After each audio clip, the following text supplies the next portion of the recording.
En le Bouddha, le Dharma et la sublime communauté, je trouve refuge jusqu'à l'éveil. Par ma pratique du don et des autres paramitas, puissais-je réaliser l'état de Bouddha pour le bien de tous les êtres. En le Bouddha, le Dharma et la sublime communauté, je trouve refuge jusqu'à l'éveil. Par ma pratique du don et des autres paramitas, puissais-je réaliser l'état de Bouddha pour le bien de tous les êtres. En le Bouddha, le Dharma et la sublime communauté, je trouve refuge jusqu'à l'éveil. Par ma pratique du don et des autres paramitas, puissais-je réaliser l'état de Bouddha pour le bien de tous les êtres. Voilà,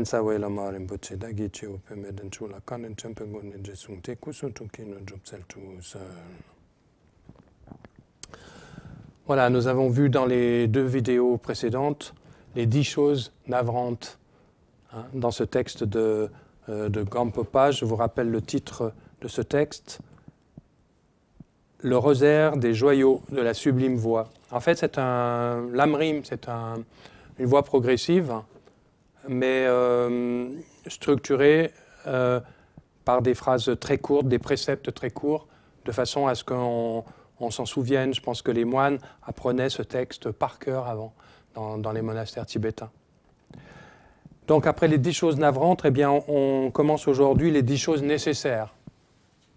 Et la première des choses nécessaires, c'est ayant estimé ses propres capacités, il est nécessaire de ne pas se tromper dans le choix initial.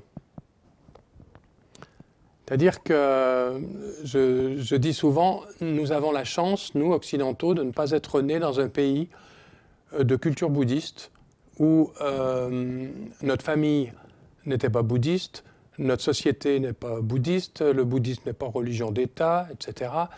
Et donc, si nous sommes devenus bouddhistes, c'est parce que nous y avons bien réfléchi, nous avons étudié les fondements du Dharma avant de se décider. Et si un jour on a décidé de prendre refuge, décidé vraiment de s'engager dans cette voie-là, eh bien c'est parce que nous avons estimé que cette voie spirituelle correspondait à nos attentes quant à une méthode de transformation intérieure. Alors, ayant estimé ses propres capacités, il est nécessaire de ne pas se tromper dans le choix initial. Je trouve que c'est très important dans la voie de ne pas se surestimer comme un yogi parfait ou un pratiquant avec des capacités autres que les nôtres. Pourquoi ? Parce qu'on s'engagerait à ce moment-là, je ne sais pas, dans des formes de pratiques qui ne nous correspondraient pas. Et par exemple, aller vivre tout seul dans une grotte au fin fond de l'Himalaya, voilà. Et en fait, ça ne correspond pas à nos capacités.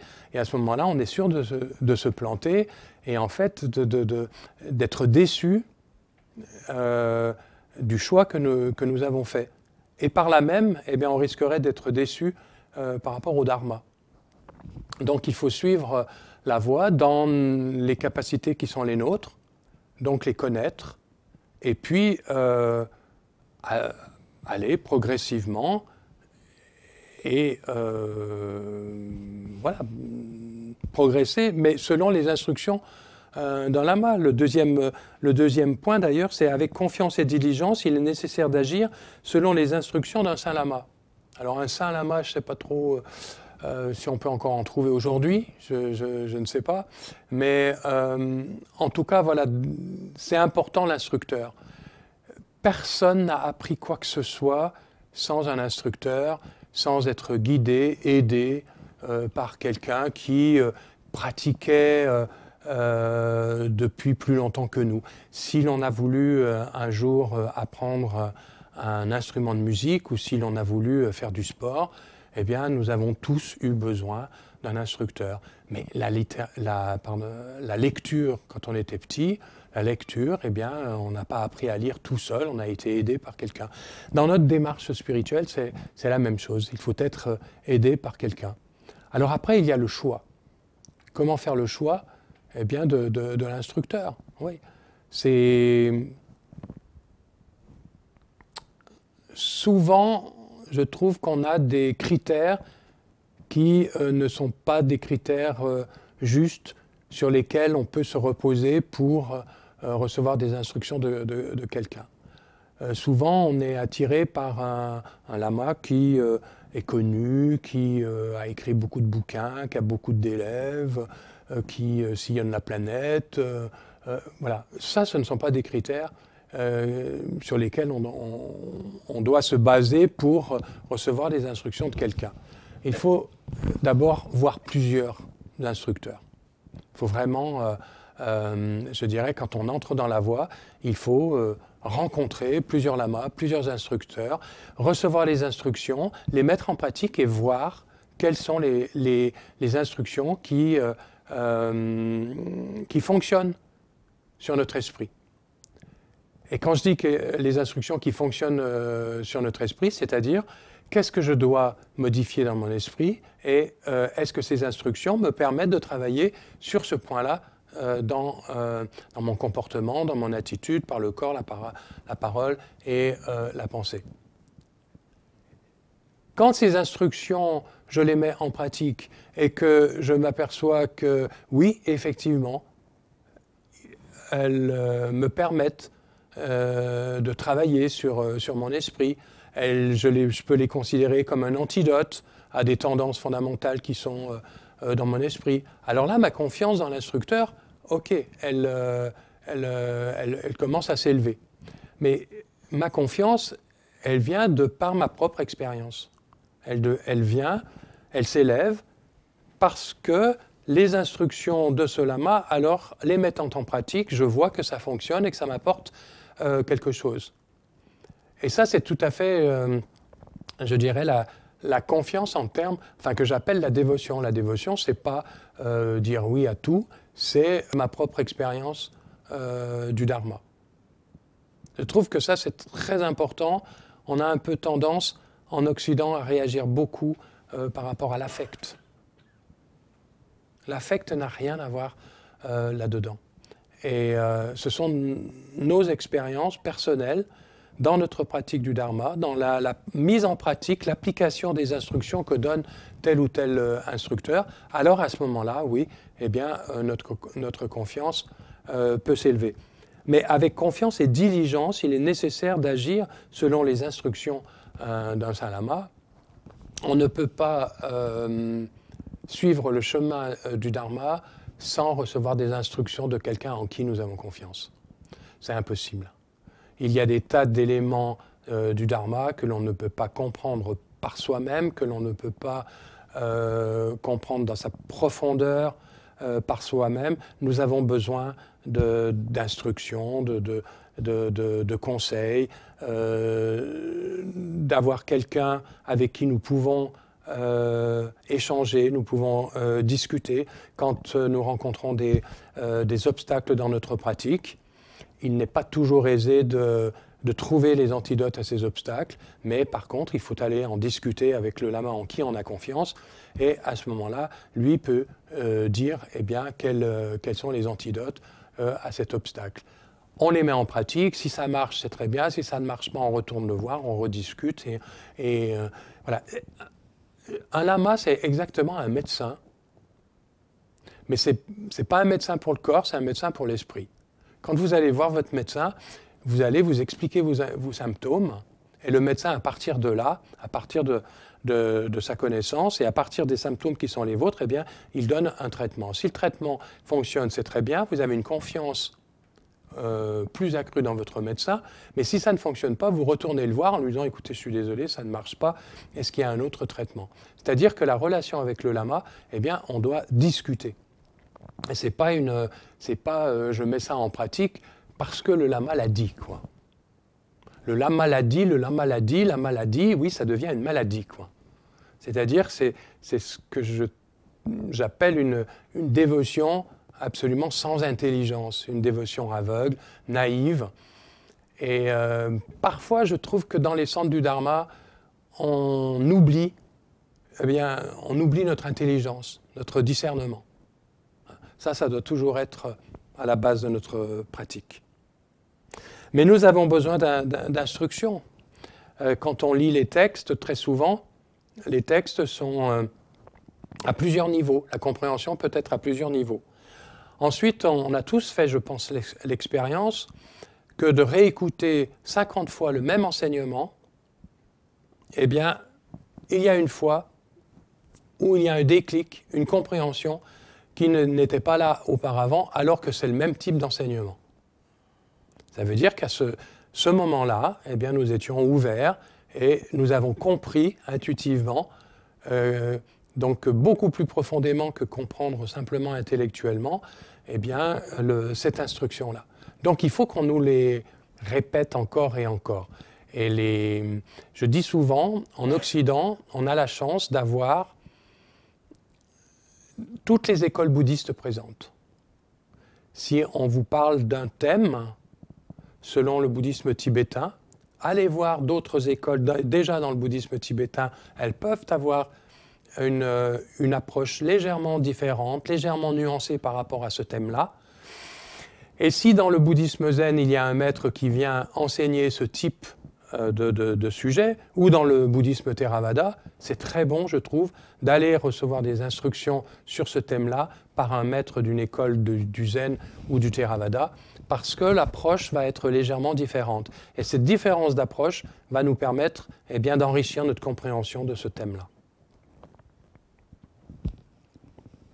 Mais nous avons besoin en tout cas de recevoir des instructions et on ne peut pas suivre le dharma simplement par soi-même. Ça, je ne pense pas. Ayant pris connaissance des particularités des différents types d'instructions, il est nécessaire de choisir sans se tromper celles qui nous conviennent parmi tout ce qui peut être transmis par le lama. C'est sûr que quand on peut recevoir une quantité incroyable d'instructions, le dharma est extrêmement vaste, hein, mais quelles sont les instructions qui me sont utiles? Et là aussi, je constate qu'il y a une grande passivité des pratiquants dans leur pratique. Il y a un jour une personne qui me téléphone, je ne connais pas cette personne, mais elle me téléphone, et puis au deuxième coup de fil, elle me dit « Qu'est-ce que je dois pratiquer? Qu'est-ce que je dois faire comme pratique ?» Ben, je lui ai répondu « Mais de quoi avez-vous besoin, quoi ?» Bon, elle n'a jamais retéléphoné. Mais je veux dire, on est responsable de notre propre cheminement spirituel. De quoi ai-je besoin aujourd'hui par rapport à mon esprit? Comment est mon esprit? Je dois voir comment il est. Est-ce qu'il est très distrait? Eh bien, si oui, il y a les instructions de Shiné qui sont là pour. Mais est-ce qu'il opère une saisie égotique sur toutes les apparences, sur tous les phénomènes? Oui. Alors là, j'ai besoin des pratiques de l'Actong pour comprendre eh bien, que la saisie est quelque chose d'erroné comme fonctionnement de l'esprit. Des fois, je traduis pour Rinku Rinpoche, il y a des personnes qui viennent, Rinpoche répond toujours ça. Mais de quoi avez-vous besoin? Il y a des personnes qui disent, est-ce que je dois faire Chenrezi, est-ce que je dois faire Tara verte, Tara blanche, etc. Mais avec quelle pratique on a une sensibilité, une espèce de connexion? Et puis surtout, mais de quoi ai-je besoin? Comment est mon esprit aujourd'hui? Quelles sont mes tendances? Bien sûr qu'on a toutes les tendances, mais quelles sont nos tendances dominantes? Est-ce que j'ai beaucoup de torpeur? Est-ce que j'ai beaucoup d'opacité? Eh bien là, il faut que je trouve des pratiques qui vont me donner davantage de clarté à l'esprit, par exemple. Alors, si je ne les trouve pas par moi-même, je peux aller voir mon lama et puis discuter de ça. Mais le dharma, pour moi, le dharma n'est pas quelque chose que l'on applique, ce n'est pas une espèce de feuille de route, si vous voulez, et puis que tout le monde applique comme ça. Chacun doit trouver la forme du dharma qui lui est nécessaire pour travailler sur les différentes tendances de son esprit, là où il en est. Peut-être que dans 6 mois, il faudra prendre une autre pratique pour correspondre à un fonctionnement légèrement différent de notre esprit.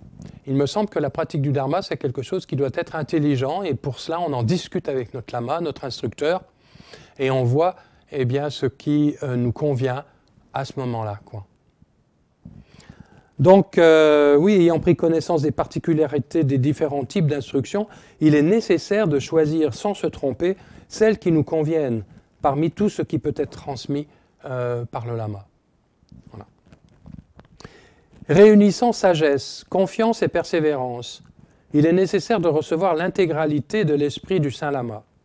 Alors, quand on parle de l'esprit du Saint Lama, c'est plus particulièrement la pratique du Guru Yoga. C'est-à-dire que notre esprit doit devenir un avec l'esprit du Saint Lama, c'est-à-dire du Lama Racine dans ce cas-là. Mais de façon plus générale, quand on reçoit un enseignement, on nous dit qu'il faut être dans vraiment l'ouverture pour recevoir l'enseignement. C'est pourquoi normalement on ne pose pas de questions pendant l'enseignement. Parce que se poser des questions, c'est être déjà dans la réflexion. Mais il faut être dans la réception de l'enseignement, c'est-à-dire sans jugement, sans simplement recevoir. Le texte explique dans le commentaire qu'on doit être un peu comme notre esprit un peu ressemblant à de l'argile et que les instructions sont les empreintes sur l'argile. Voilà. Ça, c'est l'écoute. C'est pour ça que je dis souvent l'écoute. Quand on prend des notes pendant les enseignements, on n'est pas vraiment dans l'écoute, quoi. On entend, mais on n'écoute pas l'enseignement. On entend l'enseignement et on prend des notes. Bon, je sais très bien qu'il y a beaucoup de personnes qui ont besoin de prendre des notes. Mais les Tibétains, par exemple, ne prennent jamais de notes. Pourquoi ? Parce que pour eux, c'est important d'être dans l'écoute, c'est-à-dire dans l'ouverture de ce qui est dit. En Occident, on a peur de ne pas retenir tout ce qui est dit. Mais ce n'est pas la question de tout retenir. Y a-t-il un élément dans l'enseignement, un seul élément dans l'enseignement, qui fait tilt à ce moment-là parce que j'étais vraiment dans l'écoute et que j'ai reçu cet élément-là, et à ce moment-là, paf, il y a une expérience de compréhension, une expérience d'ouverture, eh bien, qui s'élève. Et à ce moment-là, l'enseignement, c'est OK, quoi. Même si j'ai oublié le reste, mais si dans cet enseignement, il y a une instruction qui fait tilt, alors là, c'est bon, quoi. De toute façon, cet enseignement, on le réentendra encore et encore. Donc, l'écoute, c'est la réception sans a priori, et après l'écoute, effectivement, il faut passer à la réflexion. Et la réflexion est un élément important parce que nous ne sommes pas tibétains, nous ne pouvons pas vivre le dharma de la même façon que les Tibétains le vivent encore aujourd'hui. Nous avons notre propre structure psychologique, notre propre éducation, notre propre culture, tout simplement. Et la réflexion, eh bien, elle doit tenir compte de tout ce qui nous constitue.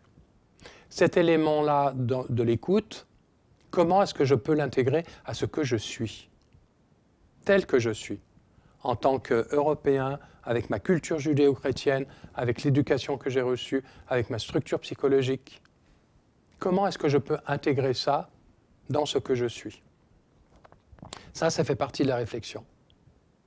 Et la réflexion, elle va nous conduire jusqu'à une compréhension, j'allais dire une certitude. Oui, c'est vraiment comme ça. Et à ce moment-là, on passe à la méditation. Avec cette certitude, je vais la mettre en pratique dans mon quotidien. Quand je vais voir que mon comportement n'est pas conforme au dharma parce que, eh bien, il y a les tendances de mon esprit qui font que je vais agir encore et encore toujours de la même façon. Là, je peux me dire, attends, d'après l'instruction que j'ai reçue, ça, ce n'est pas juste ce comportement, mais par contre, je peux appliquer sur ce comportement l'instruction que j'ai reçue. Et c'est cet entraînement encore et encore qui fait partie de la méditation. Ça, évidemment, que ça se passe dans notre quotidien, dans notre vie quotidienne. Donc ça demande une vigilance à chaque moment. Et ça demande le rappel eh bien, de l'instruction que j'ai reçue. Mais je redis, cette instruction, elle doit être d'abord reçue, elle doit être ensuite vraiment réfléchie, travaillée avec ce que nous sommes. et ensuite elle doit être appliquée dans les conditions de vie qui sont les nôtres, quoi. Et je trouve que ça c'est très important parce que pour moi c'est ce qui rend opératif la voie du Dharma. Sinon le Dharma reste une compréhension intellectuelle et ça il y a le risque en Occident qui fait que quand on a bien réfléchi au sujet, on a l'impression de l'avoir intégré. Mais l'intégration, ça passe par la méditation, c'est-à-dire par la mise en application, jusqu'à ce que cette mise en application, cet entraînement de la mise en pratique, transforme peu à peu notre esprit. Et je dis bien peu à peu, parce que c'est une voie graduelle. Il y a les tendances, les samskaras qui sont toujours là, et les tendances, elles sont là depuis des temps sans commencement. Donc ça fait un moment qu'on fonctionne selon nos tendances. Donc ce n'est pas parce qu'on va commencer à mettre en pratique le Dharma depuis quelques années que les tendances vont être déracinées comme ça définitivement et tout de suite, quoi. Non.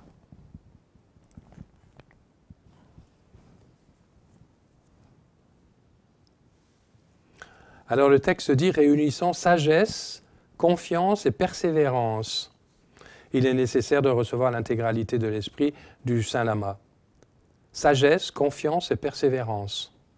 Sagesse, ne parlons pas ici de la sagesse en termes de l'actong, mais sagesse en termes de discernement.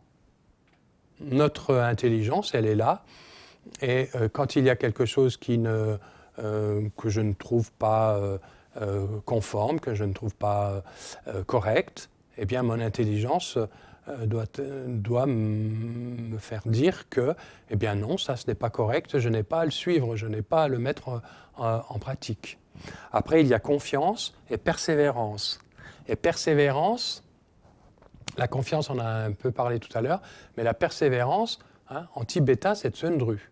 Et tsundru, c'est l'effort enthousiaste. Et ce n'est pas du tout l'effort en termes de contrainte. Donc l'enthousiasme, alors tsundru, ce n'est pas l'enthousiasme seul, quoi. Il y a des traducteurs qui traduisent tsundru par l'enthousiasme. Pour moi, ce n'est pas suffisant l'enthousiasme. Parce que moi, je peux être très enthousiaste dans mon fauteuil à regarder la télé toute la journée, quoi. Je peux être très enthousiaste à ma propre paresse, quoi. Et ça, ce n'est pas tsundru, ce n'est pas la paramita de la persévérance. La persévérance, ça demande un effort. Mais un effort enthousiaste. Ce n'est pas un effort contraint. Alors, cet enthousiasme, il vient de quoi? Il vient de la valeur qu'on accorde au Dharma. Il vient du fait de comprendre que nous avons cette précieuse existence humaine, qu'elle est impermanente, que le temps, ma foi, s'écoule et que nous vieillissons, mais que tant que nous avons ces conditions extérieures et ces conditions personnelles qu'on appelle la précieuse existence humaine, ça doit nous rendre joyeux d'avoir l'opportunité de pratiquer le Dharma, quoi. Et la pratique du Dharma, l'objectif, c'est de mettre fin à dukkha. C'est pas d'être plus confortable dans notre confusion samsarique, c'est de mettre fin au samsara. Samsara, ce n'est pas le monde dans lequel nous vivons. Ringu Rinpoche définit toujours le samsara en termes d'état d'esprit samsarique. Quand il parle du samsara, il utilise cette expression état d'esprit samsarique. Et ça, je trouve que c'est très évocateur. C'est notre esprit qui est samsarique ou pas, quoi. Notre esprit peut être en paix, mais notre esprit peut être vraiment dans la souffrance, dans le dukkha, c'est-à-dire dans l'expérience samsarique. Quand nous avons les instructions, quand nous recevons les instructions, quand nous avons rencontré quelqu'un en qui nous pouvons avoir confiance, et que nous mettons en pratique ces instructions, et que nous voyons qu'elles fonctionnent, qu'elles modifient notre état d'esprit samsarique, il y a de la joie. Inévitablement, il y a de la joie qui s'élève, quoi. Quand la compassion, la bienveillance, l'amour se développent dans notre esprit, il y a la joie qui se développe en même temps. Souvenez-vous les 4 bras de Chenrezig. C'est l'équanimité, l'amour, la compassion et la joie. C'est un des 4 bras de Chenrezig. Moi, je dis toujours, posez-vous des questions si depuis que vous pratiquez le Dharma, il n'y a pas la joie qui se développe, quoi. Il y a quelque chose qui ne va pas dans la pratique. La joie, c'est un des 4 bras de Chenrezig. Ce n'est pas quelque chose que l'on doit obtenir, c'est quelque chose que l'on développe. On ne peut pas développer ce que l'on n'a pas. Donc, la joie, elle fait partie de notre esprit. Plus nous avançons dans la pratique, plus la joie se développe. Je dirais que la joie, elle se développe en même temps que la confiance dans le Dharma, que la confiance dans la pratique. Bien sûr qu'il y a des difficultés dans le cheminement. Bien sûr que ce n'est pas toujours facile parce que, eh bien, il faut transformer notre esprit et il y a des tendances qui sont rebelles et qui ne lâchent pas comme ça, d'accord. Mais quand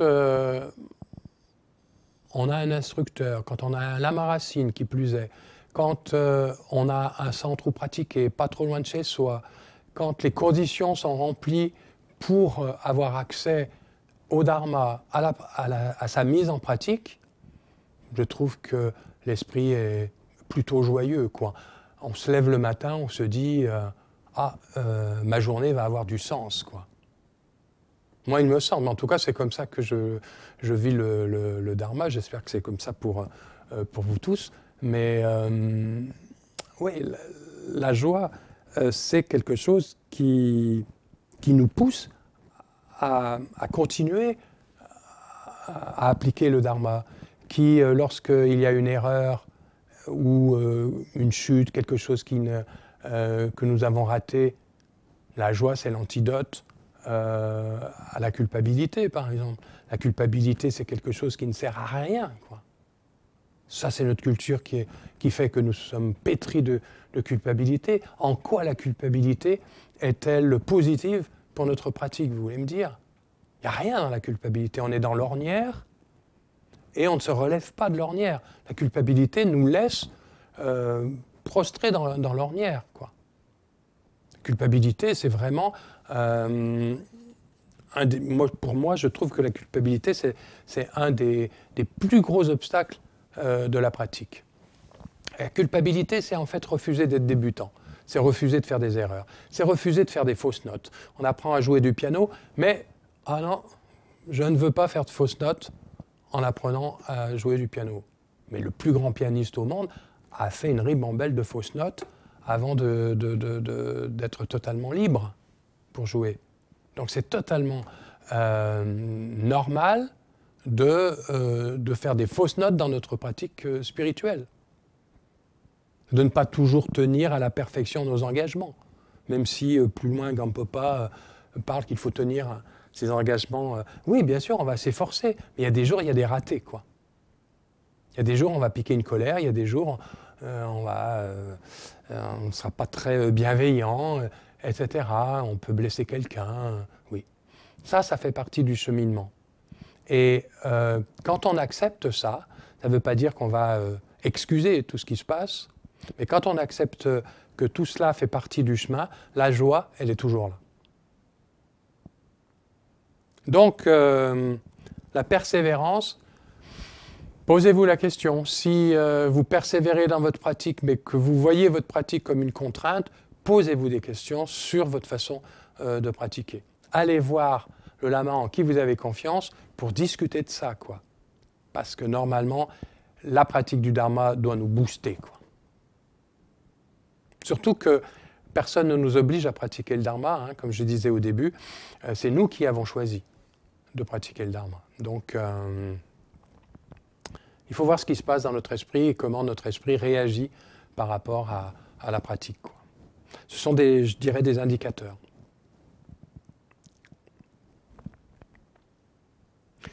Usant de présence d'esprit. Alors, quand il parle de présence d'esprit, il y a une note. Il faut ici entendre présence d'esprit dans son sens littéral, de conserver présentes dans l'esprit les instructions reçues auparavant. Ça veut dire ça.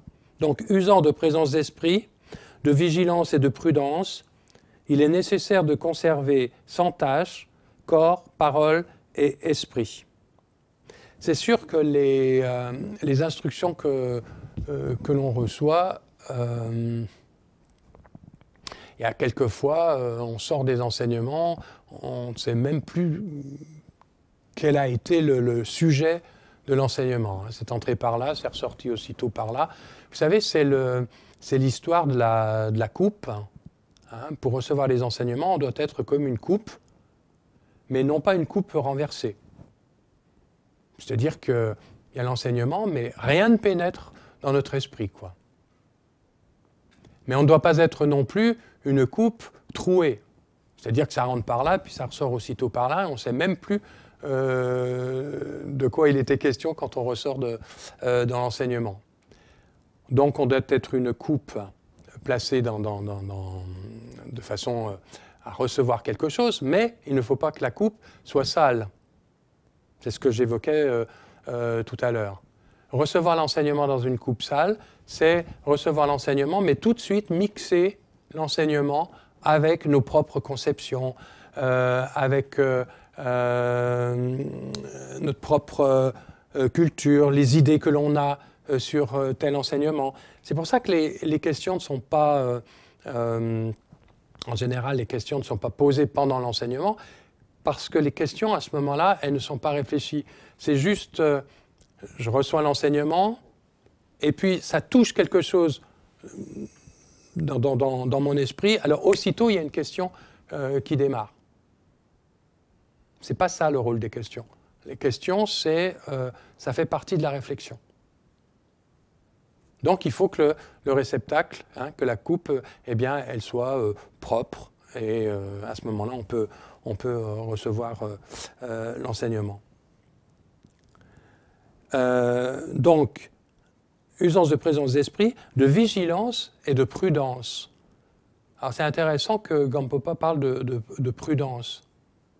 Parce que ce n'est pas parce que Lama un tel ou Rinpoche un tel a dit ça que je dois absolument le valider sans aucune réflexion et sans aucune observation de l'enseignement. Il faut être prudent à ce que je reçois, il faut être prudent aussi par rapport au niveau où j'en suis. Et moi, je trouve que la prudence, eh bien, nous pouvons développer cette prudence par nous-mêmes, mais c'est bien d'en discuter aussi avec le lama en qui on a confiance. C'est est-ce que je peux faire telle pratique? Est-ce que je peux faire telle pratique sous telles conditions? Oui, non. Est-ce que je peux partir 15 jours ou un an comme ça, tout seul, méditer, etc. Il y a quelquefois, on se surestime et on ne voit pas qu'on va se rétamer, quoi. C'est pas facile de méditer toujours tout seul, surtout de façon intensive. Il y a une grande différence entre méditer dans des centres de retraite à plusieurs, même si on est très seul dans sa pièce de méditation, mais il y a le groupe. Il y a le groupe qui est une force, qui est un soutien. Ne serait-ce que le gong qui sonne à telle heure, la fin de session qui sonne à telle heure, comment dire, on sent les autres retraitants. Quelquefois, si on a un petit peu, une baisse d'énergie dans notre pratique, quelquefois de sentir l'autre à côté qui pratique, ça vous redonne la pêche. Il y a une émulation dans le collectif. Méditer toujours tout seul, c'est beaucoup plus compliqué. Parce que cette émulation, eh bien, il faut la trouver en vous et seulement en vous-même, quoi. Donc là, il faut déjà être plus solide, je dirais. Donc il faut être prudent. Et puis la vigilance. La vigilance, oui, la vigilance, c'est vraiment la base de Shiné. La vigilance, c'est qu'est-ce qui se passe dans mon esprit, là, maintenant, tout de suite. Et avoir une vigilance non tendue. Moi, je prends souvent comme exemple la vigilance qu'on a quand on conduit une voiture. Nous ne sommes pas tendus quand on conduit une voiture. Nous pouvons écouter, discuter avec l'autre. Nous pouvons admirer le paysage tout en étant vigilants au volant. C'est ce type de vigilance qu'il nous faut avoir dans la pratique. Très souvent, on a une vigilance beaucoup trop tendue et ça se transforme donc en tension au bout de quelques minutes et au bout d'une demi-heure. On a la tête comme une cocotte minute et on se dit « Ah non, la méditation, c'est pas pour moi ». C'est difficile de trouver le curseur ou le maître, parce qu'aujourd'hui, il peut être ici, mais demain, eh bien, il peut se déplacer. Et voilà, ce n'est pas quelque chose de fixe. Mais je prends souvent cet exemple de, la voiture, de conduire la voiture parce que pratiquement on conduit tous une voiture et on a besoin de cette vigilance quand on conduit. Même quand on a l'impression d'être très cool au volant, quoi. Mais la vigilance, elle est là. Parce que sinon, dans la minute, c'est une catastrophe, quoi. Donc c'est ce type de vigilance qu'il faut avoir dans la pratique. Savoir ce qui se passe dans notre esprit. Comment est mon esprit? Ajahn Chah, dans le bouddhisme thaïlandais, parlait souvent de cette vigilance, c'est ce qui sait. Ce qui sait. Voilà. Est-ce que je sais comment est mon esprit là, maintenant?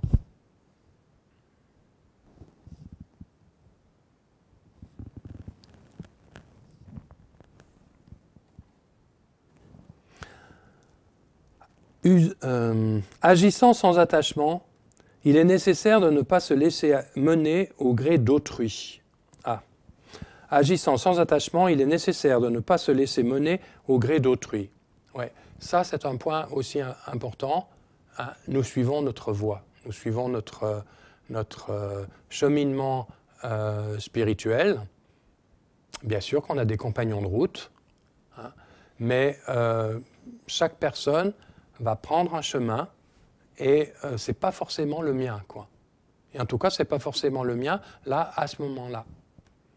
Donc, là encore, on a besoin, je pense, de conseils, d'instructions. Mais quand on est dans une pratique, eh bien, on va jusqu'au bout de cette pratique et on se fixe des objectifs dans la pratique. Même si le voisin me parle d'une autre pratique, me parle d'un autre maître ou me parle d'un autre centre, etc. Le risque en Occident, c'est le papillonnage, quoi. On peut papillonner à droite, à gauche et passer notre vie à papillonner. C'est le problème d'Internet aujourd'hui. On trouve absolument tout ce que l'on veut sur Internet. Mais quelle est l'importance que l'on donne à ce moment-là à la lignée de transmission, quoi? Il n'y a pas de souci de la transmission, souci de la lignée. On prend un peu à droite, un peu à gauche, on fait notre petite mixture. Chacun peut suivre la lignée qu'il veut, chacun peut suivre le maître qu'il veut. Mais si on en suit un, ok, on fait les pratiques de cette lignée et puis on avance comme ça jusqu'à la réalisation, c'est-à-dire jusqu'à la réalisation du Mahamudra. Mais ce n'est pas autrui qui va me faire dévier de ma pratique parce que c'est mieux. Et je pense que le papillonnage, ça ne donne pas grand-chose. On a beaucoup d'instructions, on reçoit beaucoup d'instructions, mais que mettons en pratique, quoi? On en parlait dernièrement. À un moment donné, les maîtres tibétains ont décidé de moins venir en Occident, quoi. Parce qu'on touchait à tout, quoi. Donc il y avait un intérêt pour le dharma, mais il n'y avait pas vraiment d'intérêt pour la pratique, et en tout cas pour une pratique que l'on avait envie de mener à son terme, quoi. Le terme de la pratique, c'est quoi?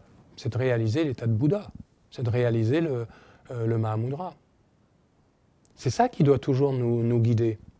Si je suis dans une pratique aujourd'hui, mais je vais jusqu'à la réalisation de cette pratique, c'est-à-dire jusqu'à l'état d'éveil. Quel est l'objectif du dharma? C'est vraiment mettre fin à dukkha pour soi et pour autrui. Je dis souvent, Pourquoi est-ce qu'on se précipite chez un médecin? Pourquoi est-ce qu'on se précipite à suivre un traitement même s'il est inconfortable au possible quand on est malade? Mais parce qu'on connaît l'état de santé, quoi. L'état de bonne santé, on sait tous ce que c'est. Et donc, quand la maladie arrive, on perd cet état, donc on fait tout pour le retrouver. Et on est absolument capable d'annuler les vacances 15 jours avant de partir en vacances pour suivre un traitement parce qu'on veut s'en sortir. Est-ce que vous êtes capable d'annuler vos vacances pour partir en retraite? Ça, c'est une question qu'il faut se poser, parce que la pratique du dharma, c'est le traitement pour l'esprit, quoi.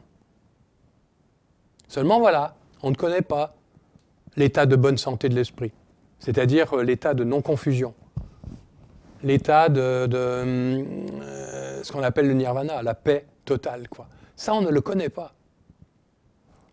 Donc, on est inspiré par des maîtres, inspiré par des textes, mais c'est dans le domaine encore du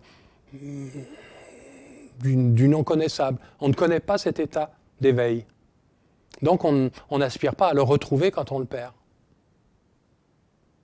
Et ça, c'est une grande différence par rapport à la maladie du corps, quoi. Donc quelquefois, eh bien, on est très bien dans notre maladie, dans notre confusion samsarique. On a négocié depuis des temps sans commencement pour vivre le mieux possible dans notre confusion. Et puis on la connaît bien, notre confusion. On sait à quoi ça ressemble, quoi. L'état de Bouddha, on ne sait pas, quoi. Donc c'est quelque chose, c'est une espèce d'idéal, mais on n'a pas goûté à ça. Donc on n'aspire pas à le retrouver. Et c'est pour ça, à mon avis, que la fréquentation des maîtres est tellement importante. Parce qu'on sent quelque chose chez eux, quoi. On sent qu'ils ne réagissent pas de la même façon que nous, on réagirait dans telle ou telle situation. On sent que leur amour, leur compassion, c'est vaste, c'est équanime. Et on n'arrive pas à les prendre en défaut. Donc quand il y a cette équanimité, il ne peut plus y avoir de saisie égotique, il ne peut plus y avoir de « moi d'abord », quoi. Donc ça marque que, eh bien, ils ont atteint un état, en tout cas, très avancé. Mais on peut aspirer à cet état très avancé en fréquentant et en se projetant, je dirais, sur ce que l'on peut ressentir chez les maîtres. Notre problème, c'est que nous n'avons jamais réalisé ça, quoi. Nous n'avons jamais expérimenté ça. Donc c'est pour ça que on est un petit peu mou dans notre pratique, quoi. D'ailleurs, on voit bien que quand ça ne va pas, là, on repense au dharma, parce qu'on se rappelle que dans le dharma, oui, il y a des antidotes à ça et ça. Mais quand on est bien dans notre état d'esprit samsarique, mais tout va bien, quoi. Et on vit là-dedans assez confortablement, quoi. Donc c'est compliqué de vouloir sortir du samsara pour réaliser l'éveil. Et qui plus est, pour tous les êtres, pour libérer tous les êtres. C'est assez compliqué, quoi. Donc c'est pour ça qu'il faut vraiment revenir encore là-dessus. Et puis, de temps en temps, alors qu'on le répète sans arrêt toute la journée dans la prise de refuge, mais est-ce qu'on a vraiment envie de se libérer du samsara pour libérer tous les êtres? Il y a des jours, c'est un peu ramolli, hein, comme motivation, quoi. Hein. Voilà. Pour moi, le dharma, c'est quelque chose de très concret, quoi. Tout ce que l'on dit dans les moindres fondamentaux, tout ce que l'on dit, tout ce que l'on fait, c'est quelque chose qui doit être intégré à notre culture spirituelle, à notre cheminement spirituel, mais à chaque instant, c'est-à-dire avec la vigilance, quoi. Est-ce que ma motivation, ma bodhicitta, est vraiment présente? Comment est-ce que j'agis lorsque je me trouve face à une situation qui demande ma bodhicitta? Mais est-ce qu'elle est puissante, notre bodhicitta, ou est-ce qu'elle est juste bodhicitta en aspiration, et puis dans le concret, bof, il n'y a pas grand-chose. On doit se poser cette question-là sans arrêt, sans arrêt. S'observer et voir ce qui se passe dans notre esprit.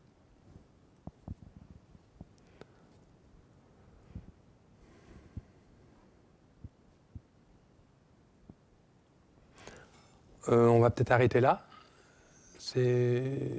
On a 5 minutes. Encore 5 minutes, d'accord. Donc, armé de courage et d'endurance, il est nécessaire de se tenir aux engagements que l'on a pris. Oui, ça demande du courage et de l'endurance, ça c'est sûr. Parce que bien souvent, quand on prend un engagement, il y a l'enthousiasme du début qui fait que on va être plus royaliste que le roi. Hein. Ça, voilà, vous allez voir, les engagements, je vais les tenir purs. Oui, ok. Après, quand l'enthousiasme baisse un peu, quand on est confronté à nos tendances, etc., eh bien, les engagements, ça devient plus compliqué à tenir. Alors, il faut se rappeler pourquoi on les a pris, quoi. Personne ne nous a obligés à les prendre. Personne ne nous a obligés à prendre refuge, par exemple. Personne ne nous a obligés, nous, à être moines. Mais personne ne nous a obligés non plus à prendre les vœux de Bodhisattva. Mais il y a quand même, quand on les a pris, il y a quand même un état dans lequel on était qui était plutôt joyeux, quoi. Ça avait du sens pour nous de les prendre. Donc de temps en temps, il faut revenir à ce sens-là, quoi. C'est le sens du débutant. Une fois qu'Alo Rinpoche avait dit ça, gardez votre sens de débutant, votre esprit de débutant. Mais je crois que c'est important parce que avec la routine de la vie, eh bien, cet engagement-là fait que ça s'affaiblit un peu, quoi. Mais si on revient à l'esprit de débutant, à cette motivation qui fait que nous avons décidé un jour de prendre refuge, décidé un jour de prendre les vœux de libération personnelle ou les vœux de Bodhisattva, ben on va retrouver un peu cette fraîcheur, je dirais, cet enthousiasme frais du débutant, quoi. Et ça, c'est très important, parce que effectivement, on peut tomber dans une routine, et il n'y a pas que les engagements spirituels. Hein. Quand on tombe dans une routine, tous les engagements qu'on prend, en général, on ne les voit plus trop comme importants, quoi. Donc, armé de courage, oui, ça demande des efforts, ça demande quelquefois de dire non, ça demande parfois de se battre aussi, de livrer quelques batailles, parce que ce n'est pas, on va être confronté à des situations qui vont être contraires à nos engagements pris, hein, mais armé de courage et d'endurance. Il est nécessaire de se tenir aux engagements que l'on a pris. Oui, parce que ça a du sens de prendre ces engagements-là. Ce sont des éléments qui sont nécessaires pour notre pratique, qui nous aident en tout cas pour notre pratique. Certes, si vraiment ils ne nous aident plus, alors autant les laisser tomber. Mais si on en voit le sens, on va voir qu'ils nous aident pour notre pratique, et donc on va les garder et pas les remettre en question tous les 6 mois, quoi. On va s'arrêter là, parce que les 5 minutes, là, je pense que ça doit être passé, mais on va s'arrêter là. Mais Gampopa, dans les 10 choses nécessaires, et on finira ça la prochaine fois, mais dans les 10 choses nécessaires, je trouve que c'est vraiment axé sur notre pratique. Et sur notre pratique, mais en termes de débutant, l'engagement qui fait que l'on s'engage dans la voie, dans la pratique. Il nous faut un instructeur, il nous faut réfléchir, garder notre discernement et notre intelligence pour les instructions reçues, les mettre en pratique et avoir de l'endurance, de la persévérance dans les instructions et ne pas se reposer des questions et avoir des doutes tous les 6 mois quant aux instructions que l'on a décidé de mettre en pratique. Et on avance comme ça, mais c'est comme un traitement. Si tous les 3 jours, vous remettez en cause le traitement des pilules que vous devez prendre, est-ce que vous allez guérir, quoi? Pas sûr, comme disait Alan Shah. Voilà, on va arrêter là pour aujourd'hui. On verra la suite dans la prochaine vidéo. Par cette vertu, puissais-je promptement réaliser le Mahamudra et sans l'exclusion d'un seul, établir en cet état tous les êtres.